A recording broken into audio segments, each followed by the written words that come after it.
মমতা ব্যানার্জির কুবুদ্ধিতে এখন রাজ্যবাসীর ঘুম ভাঙে গুলি বোমের শব্দে।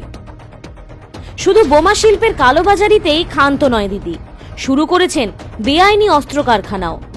রাজ্যে এখন রমরমিয়ে চলেছে বেআইনি বন্দুক তৈরির কারখানা।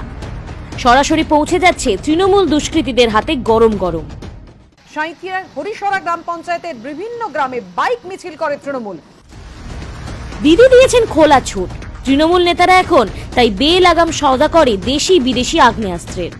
চুঁচুড়ার তৃণমূলের নেতার বাড়ি থেকে উদ্ধার কোটি কোটি টাকা এবং অত্যাধুনিক আগ্নেয়াস্ত্র। তাই গোষ্ঠীদ্বন্দ্ব হোক বা দাঙ্গাবাজি, কথার থেকে গুলি ছোটে বেশি তৃণমূলের।